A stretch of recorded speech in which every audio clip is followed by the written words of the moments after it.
So now we're back with obviously Fight Talk, and I'm delighted to say we are joined by the voice, the play-by-play man, Jimmy Smith from Bellator. So Jimmy, thanks for taking the time to join us here in obviously Fight Talk, and welcome to the show for the first time. Well, thanks, man. Thanks for having me. Appreciate it. I'm going to start off where, let's be honest, Bellator were just here, so let's speak about Bellator Ireland. What was your first, your opinions of the Dublin crowd? It was a pretty hyped crowd and a pretty good show here for Bellator. They were awesome. And they were absolutely great. I mean, that was, to me, the high point of the card was the crowd. I mean, the fights were good, everything was great, but man, that crowd is amazing. You guys are passionate about your guys, and that showed every single fight. Yeah, there's one thing we do here in Ireland. We like drinking beer and we cheer on our athletes. On the night, we obviously have a couple of names that we throw at you from the Irish perspective, but from the fighters on the card, who stood out for you on the card? I think Gallagher stood out for me. I mean, not only just the reaction he got from everybody, but I look for a guy with his experience level to kind of let the moment get to him a little bit. That the pressure of being at home, having all these expectations on him might get to him, and it doesn't. I mean, he fights very well under that kind of stress. So that's what I was looking for. I think he performed very well. Do you almost think that because he doesn't get the first round finish all the time, and there's so much hype on him, that people forget how young he is, forget how much he can progress in the sport, and they say, oh, he didn't get the finish, he didn't beat him in the first round? Do you think it's kind of unfair on a young guy like that? Yeah, I mean, the problem is that the collision in MMA that you have to understand is talent and popularity. Yeah. How good are you and how popular are you? A good guy isn't always popular, a popular guy isn't always good. And so when they come together and a popular guy is really great, it's really something special. That's what we all live for in the fight world. And with Gallagher, it's one of those things you got to remember. He's just a kid. He's coming up, but he's extremely popular and has a huge fan base. So one kind of has to catch up to the other. And right now, he's really popular. He needs time to become great as a fighter. And so those two things are not going to progress at the same rate because he's already popular. Okay, like we obviously, I myself over here, you should have seen me on the Bellator card, I should have been doing it, but I myself here, I'm an announcer here, I'm a ring announcer here in Ireland, so I've announced James from an amateur up to his professional debut as well, so we're very familiar here with James, and that popularity from his amateur days was just as strong. He's had that big amateur following here as well, and there was always the big hype, and the one thing that a lot of people tend to do here, be it almost through laziness, they always compare him to Conor McGregor. They'd say he's the next Conor McGregor. And anytime we've had James on the show here with us, he came in with another fighter from SBG, Keane Cowley. They sat in with us, and James was like, I'm not the next Conor McGregor, I'm the next James Gallagher. But again, like, it's almost like he's trying to get out of that shadow, but it's not a bad comparison. But at the same time, it's a little bit lazy, but it's not a bad comparison. I mean, it's a pretty good shadow to be under. I mean, if you're going to be compared to somebody, that's a great one. But the thing that we're discussing that makes him different is before anyone had ever heard of Conor McGregor in the States or outside of Ireland, he had 15 fights. I mean, he was very, very experienced before he went into the UFC, so he had faced a big range of opponents and all these things that Gallagher, because of Conor McGregor, the eyes of the MMA world a lot of times are on Ireland. He's not going to get that slow build. He's not going to get that chance to build up 15 or 20 fights. People are already saying, well, he hasn't fought anybody great. He hasn't fought so-and-so and this guy and this guy. And I'm like, he's, 4 fights in. It's going to take time to do that. But the problem is you can't, as soon as you're popular, that focus is going to be on you. And it doesn't always give you time to develop. That's the tough part of being popular early on in your career. One thing I'd say as well, when we interviewed James after the fight, he was saying about Anthony Taylor, he's like, I've never seen anybody strike like that or come forward like that. He says, like, he basically said he trains with world-class strikers, and this guy looked like he belonged outside of a chipper after hours, and he said, like, I've never seen it, so it took me a while to adjust to it. So is that something, as you were calling the fight, that you maybe took into consideration as well, that Taylor was wild? Yeah, well, he was wild, and he's strong, and he's physical and athletic and explosive, and he's funky with his style and his angles, and he would engage and disengage at weird times, and it takes a while to get a read on a guy like that. And it's also somebody who was at the time 1-1. Not a lot of tape on the guy. There's not a lot to study. You don't know exactly what you're walking into, so you got to take all those things into consideration. He took his time to figure Taylor out before he was able to finish him. One other big standout, again, we're being selfish, but from the Irish side of things was... And I have no idea what a chipper is, by the way. Oh, a chipper is like, where you get fish and chips, or a Gotcha. bit of southern fried chicken, something like that, or a Takeaway. whirly burger. Try that, Jimmy. That's a real Irish thing. A whirly burger. I'm sure it is. It's a burger in batter that has a bun on it. It's beautiful. I will have one of those the next time I'm in Ireland. There you go, a whirly burger. Another notable standout as well on the night, again, us being selfish, being Irish, was Sinead Kavanagh. She's known as Sinead KO Kavanagh, and how the KO didn't come is just more of a nod to her opponent. It was a very, very dominant 3 rounds by Sinead in that bout. Yeah, Kylie O'Neill didn't really seem to know what to do with her. I mean, there was a lot of headlock and clinching and holding, and I think one of the things, when there's expectations on you, like there was with Kavanagh, a lot of what she did is she kept moving forward when I didn't think it was in her benefit. I think she needed to come back a little bit, get some range on her punches. She kept driving Kylie O'Neill into the fence, and like unloading against the fence when she wasn't going to get the knockout. Her range wasn't great. There were things that you always want to see with a young fighter, things that you can go back to the gym and the coach can go, all right, you won, you were dominant, you got to fix X, Y, and Z. And her range wasn't there. She wasn't at the right range to make her punches really, really effective. And that's why Kylie O'Neill was able to hang on as long as she was when she was completely outmatched. I mean, that was a tough fight to watch because Kylie O'Neill just didn't, in MMA, you're not always going to have the right answer to the question, but you got to answer the question, even if you're wrong. And Kylie O'Neill didn't seem to have an answer for Kavanagh at all, and it was just a matter of range that she wasn't able to finish her. Although it was a mix, it was a Bellator Bama card. Did you get a chance to watch any of the Bama card? Yeah, I showed up. I think I saw 3 of the final Bama fights. I showed up a little early. A friend of mine was calling one of the fights, and so he said, "Yeah, come early and check it out." I thought they were outstanding. I thought they were really, really great. Love to see some of those guys on a Bellator show. Yeah, well, that's something as well, that the card sort of fluctuated, obviously, as most cards do, with injuries, and a couple of Bama fights got pushed up to Bellator even, and then the big shock of the night, I think, on the night was, Cameron Else won't say it was a shock, but the Dylan 2 Cameron Else, the atmosphere when 2 came to the cage was absolutely electric. And as I said, it was like Cameron Else just plugged out the socket and shut the noise down.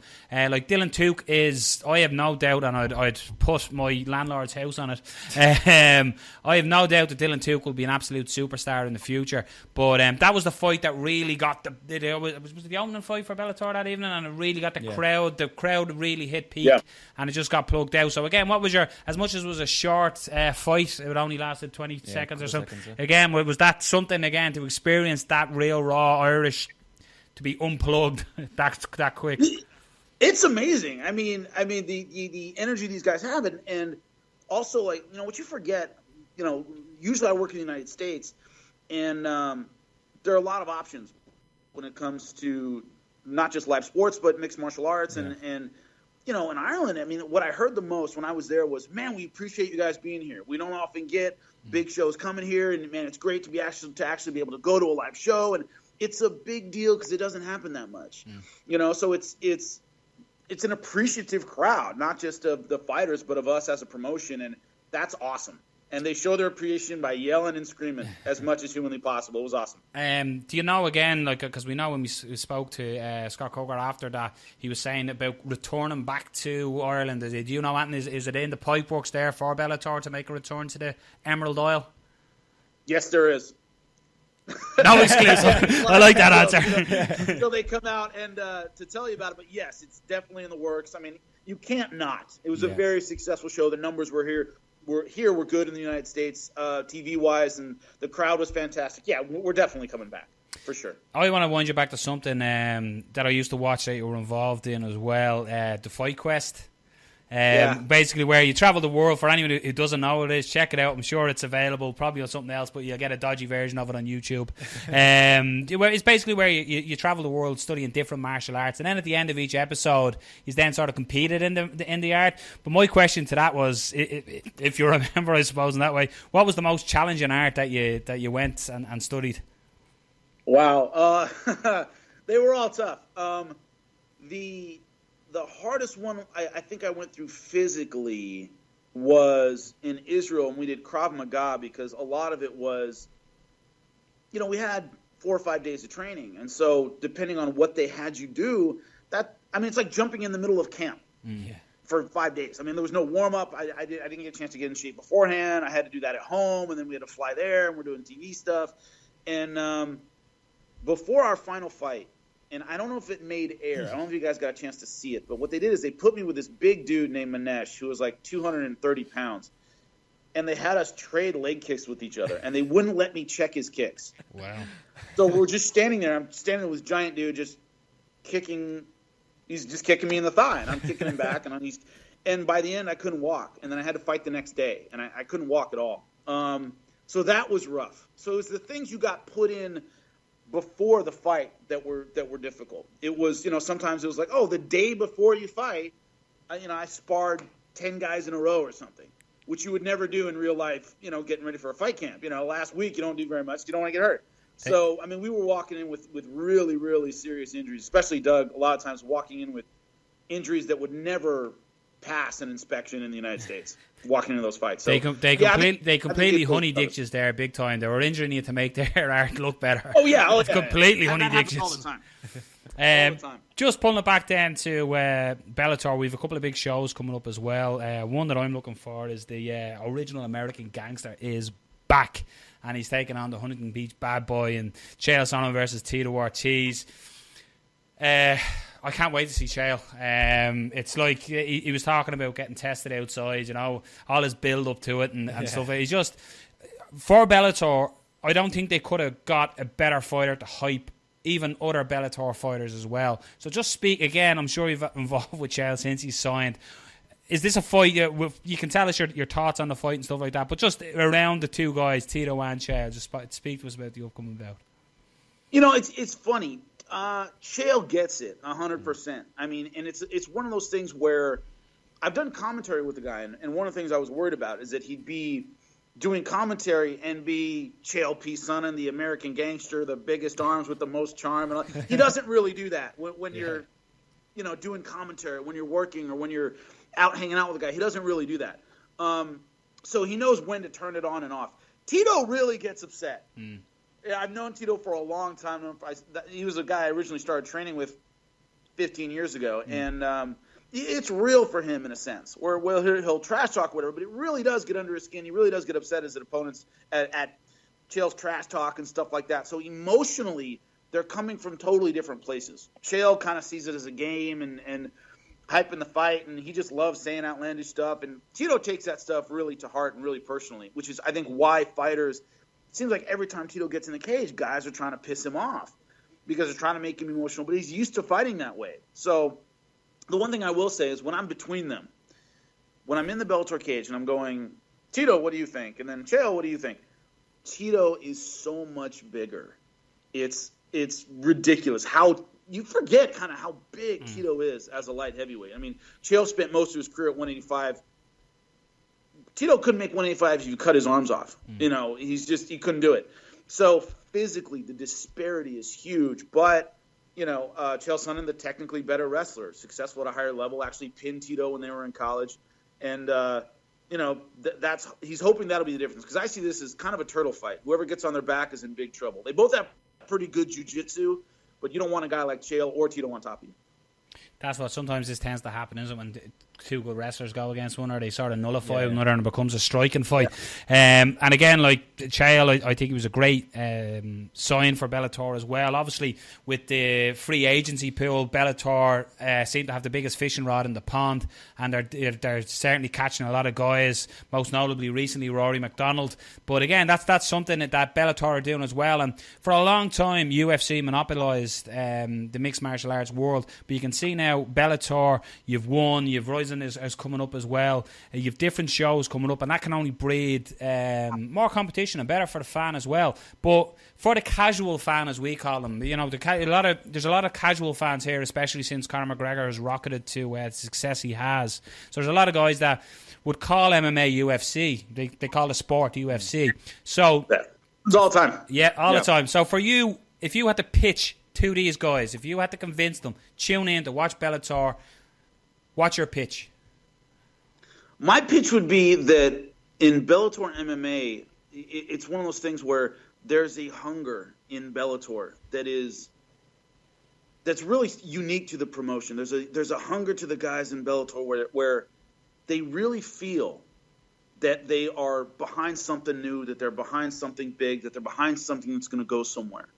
And whenever you feel that, they want to be the guy. They know there's room in Bellator to be the guy and to be the guy that the promotion gets behind. So those young, hungry guys in Bellator, guys like James Gallagher, they know they can be the Bellator guy. They can be the king in that division. And there's a hunger there that really makes these guys fight. And they fight with everything they got. And it's one of those things that makes the sport great is when you believe in yourself and you believe in what you're doing. And that happens in Bellator, man. That happens 100%. Yeah, and people forget as well how good some of those fighters in Bellator are, especially at the lightweight and welterweight class. Benson Henderson dominated the UFC lightweight class for a long time. He came over and he got beaten by Koreshkov, and then he lost to Chandler. And there's so many guys in those divisions who can compete in the UFC level. People just don't attribute that. But somebody who people are talking about a lot is Michael Venom Page. A fight that I'd love to see Michael fight would be Paul Daly. But a lot of people are saying that they're moving Page along a bit too slowly. But I think it's something that you said earlier on. You forget how young these fighters are, and you have to kind of bring them on slow enough to give them the kind of a stepping stone instead of throwing them in there with the biggest guys. How do you feel Michael Venom Page is doing in his career? Do you think maybe he's going a little bit slowly, or do you think that it's a perfect pace that they're moving him along? I think he is going a little slowly. I agree with the fans on that one because, to me, what Michael Venom Page does that Gallagher doesn't necessarily is Page loves to tell you how great he is. He loves to tell you how he's the star. And he's got a great mouth. He's fantastic at that. And, I'm the star, I'm this, and that. You can't go slowly with that kind of attitude. You can't say, bring me along slowly, but I'm the best, and I'm this, and that. One negates the other. And he's at that point in his career in that, 8 to 15 fight range when you start taking on tough guys, when you start taking on big talent, when you start, really taking on the guys that have had belts, that have competed for belts, that are champions, former champions. He's at that stage in his career. And he has been taken on a little bit slowly, and I think his self-promotion, I think, is one of those things where, look, you can't have it both ways. If you keep saying you're the best and this you're the greatest thing, you should be fighting the greatest thing. You should be on that road. You should be up there with the best. And so that's one of those things where when you compare a guy like Gallagher and a guy like Page, not only is Gallagher younger, Gallagher isn't up there saying, I'm the best right, and this, and that, and the sunglasses, and the I don't know if you guys saw the clip where he's making fun of Ronda Rousey. He's got his hands full with Travis Brown. Yeah, you're asking for, at least the spotlight. You're asking for the best. You're asking for trouble, and which is great. I mean, everybody loves that in a fighter, but you got to go out there and take on the best to earn that kind of thing. So, yeah, I agree. He has been taken on a little bit slowly, and I think he's going to move up pretty quickly from this point on. So we'll see how it goes. Speaking of the best, someone who many consider one of the greatest of all time, Fedor is taking on Matt Mitrione on the 18th of February. The great Fedor, as many see it. And again, for me, this is a fight where I got to be honest. Like, I'm not going to make you say your things or your picks or what you think, but my money's going on Matt Mitrione in this one. I just think he's athletic. I think the last fight with Fedor and Maldonado. And please get the Russian commentator to call it with you. It'd be the greatest thing ever. But yeah, my money's on Mitrione here with his athleticism. No doubt Fedor lands, he puts most to sleep. But this is a big get again for Bellator to have Fedor stepping back into that Bellator cage. Yeah, well, the thing about Matt Mitrione that I tend to point out is, you're right, he's athletic, he's fast for this weight class, he's very light on his feet. His last two fights in Bellator, Ollie Thompson and Carl Steamanatapa, he got hit a lot. Yeah. A lot. Against guys that were basically brawlers. I mean, tough guys, but Steamanatapa, if he had sat up and landed a couple punches, that fight's over. I talked to John McCarthy, who was a referee, afterward. He goes, if he had just sat up and punched once or twice, I would have stopped the fight. He decided to grapple. Matt Mitrione was able to get out and then knocked him out. Carl Steamanatapa and Ollie Thompson were not technical, great, tricky, slick, difficult strikers, and they landed a lot of punches. And Fedor puts everything behind every punch. I've been watching Fedor fight from the beginning since he was in rings. And that dude, I don't think I've ever seen him throw a jab. He just slings big punches. That's what he does. So the great part of this fight is what you're talking about. Both guys at this point in their career are very, very hittable.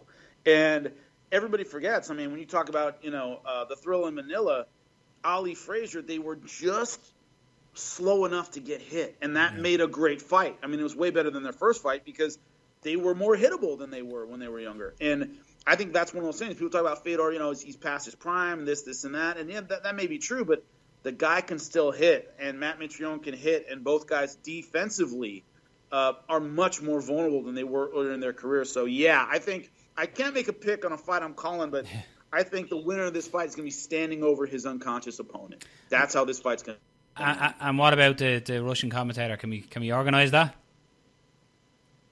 We can put him in a separate booth or something. It was the greatest commentary job ever, wasn't it? It was amazing. I've never seen a commentator turn on a guy he's roaring on within seconds. It was just phenomenal. Yeah.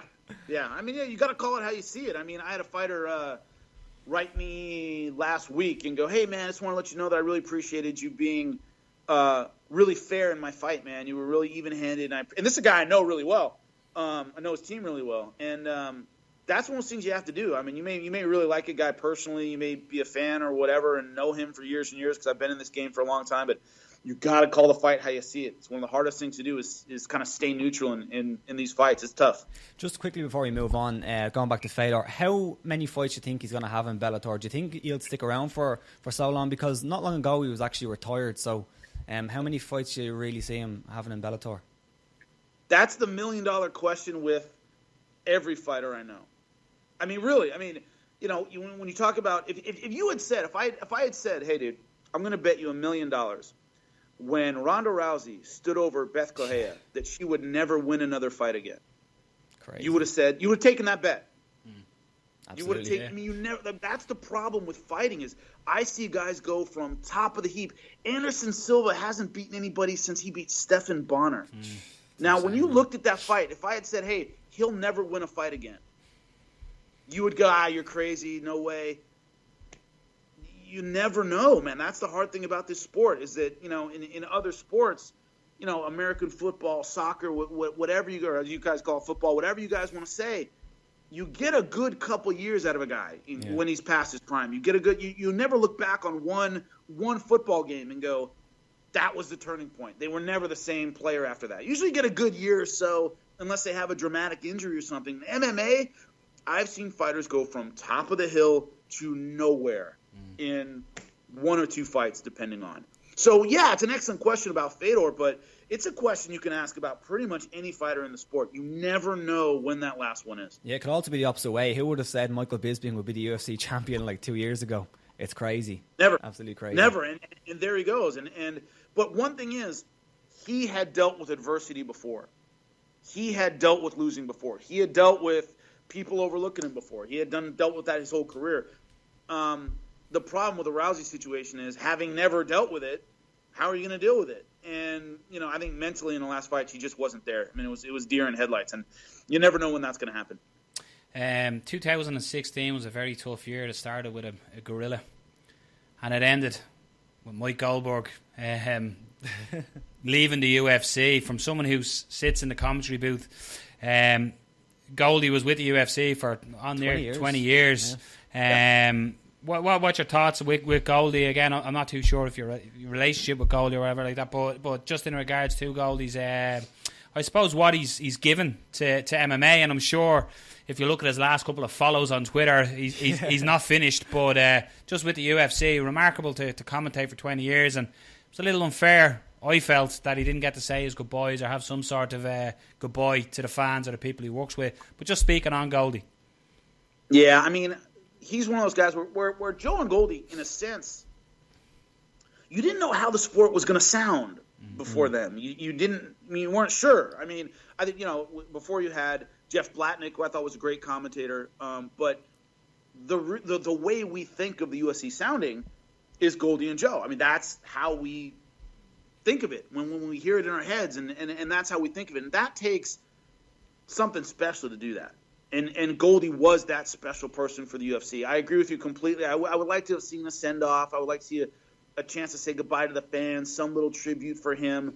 I understand they needed to move in a different direction, and that's the way it goes. But, yeah, the way it was done left a bad taste in everybody's mouth. I don't know Goldie personally. I obviously spoken to Joe more than once, but Goldie I didn't know personally. But, yeah, the way it was sent off was, the fans didn't really like that. But you have to say something about somebody who's been doing it 20 years and is the voice of the sport to so many people. Mm-hmm. That's a tough thing to change, and it's going to be an adjustment that it takes time to get used to, man, for sure. Yeah, and another thing that's tough as well, people forget how big of that job actually is. It's not just showing up on the day and do a little bit of commentary. There's so much in the whole week. You're doing the previews, you're doing the voiceovers, all that kind of thing. So it's going to be difficult to replace. It'll be difficult to replace someone like Goldie who's done so much for the UFC, not just on the fight night. The hardest thing, and we do opposite jobs. He's play-by-play, I'm color. Yeah. But the hardest thing about this job that people don't understand, or the thing I would like to change about this job is there's an idea that, this person can talk. They can do color. Throw them in there. And from watching fights, there are guys that are god-awful. They're usually good talkers, but it's a job. It's a skill like any other job. You know how to drive a car doesn't mean I can throw you behind an 18-wheeler semi-truck and you can go across the country. That's a job. That's a skill you have to learn. It's not the same as driving a car to the supermarket. And people have this idea that good talkers make good broadcasters. And broadcasting is a skill. Somebody's talking in your ear. Somebody's doing this, and that. You're going to know when to talk and when to shut up. And a lot of people don't know that. And they look at the job and think it's easy. And, man, they get in there and it's more than they bargained for. It's one of those things where just being able to talk does not make you a great broadcaster. It's a skill you have to learn. It really is. You got to work at it. 100% as well. I'd agree. Like, as in, we always talk about, referees only have a split second to sort of call a fighter to do. But again, the commentator has the exact same thing. They're watching. Fair enough. A lot of the shows would have monitors and stuff cage side that you'd view as well. But predominantly, you're calling the action as it happens, and 100%, it is an absolute skill set. There's one more thing I have to finish it with because I just thought it was funny. When we were backstage at Bellator in the 3 Arena in Dublin, as we were in the media room, we were just standing outside, and you were making your way out. Just that Bellator was about to start, and you were making your way out to call it. And I'm sure this isn't the first time you've heard this, but somebody went, "Oh my God, is that Joe Rogan?" So you got the jiu-jitsu comparison and the colour commentary comparison. How many times a day do you hear that, and does it drive you absolutely berserk? At least 3 or 4 times a show, at least. It's funny. As soon as he shaved his head, I remember going, "Oh, don't do this to me, Joe." Like, I was so, because he didn't, he had hair for a long time, and as soon as he shaved his head, I was like, "Oh, motherfucker!" I was so mad because, we do look similar. I'm not, I mean, what can you say? We look really similar, and we're built similar. But what's funny is the way we call fights is, I think, really, really different. We have a really different background. His background is more traditional martial arts. I was a wrestler. He's the 10th Planet guy. I am Carlson Gracie's. Our jiu-jitsu style is really, really different. And I think we call fights really differently. But people like to just lump us together, compare us all the time. And like I said, I hear it constantly, but it's when people point out that we look similar, that's fine. It's when people have an idea that I somehow practice to sound like Joe or some dumb shit or something, that it's my intention to sound like him, which I don't think I sound like him at all when it comes to calling fights. But yeah, it's the idea that I somehow, I don't know, changed my face to look like him or some dumb shit. That's the thing that doesn't make any sense. It's like, what do people think I do that I would intentionally try to look like Joe is absolutely ridiculous. We just happen to look similar. What are you going to do about it? Were you ever tempted just to take photos with people and say, "Oh, tag me at Joe Rogan"? Yeah. Like Matt Damon. I'm sure that might work. Matt Damon and Mark Wahlberg. If I ever get arrested, I'm just going to pretend to be Joe Rogan and see if that gets me out. Most people wouldn't know because they don't really take too much attention to anybody anyway. Well, look, listen, Joe, thanks for... Sorry, Jimmy, we're going to let you go there as well now, so we appreciate the time that you've given us here. When you do come back to Dublin, let's have a beer and let's cheers it. An absolute pleasure to have you on, and it's great to listen to you. Keep up the great work, and we look forward to hearing your voice pretty soon with the car coming up. So again, thanks for stopping by, and you're more than welcome anytime, and obviously Fight Talk. Hey, appreciate it, man. Thanks for having me. I look forward to seeing you in Ireland, buddy. Cool. Take care, man. Cheers. Take care.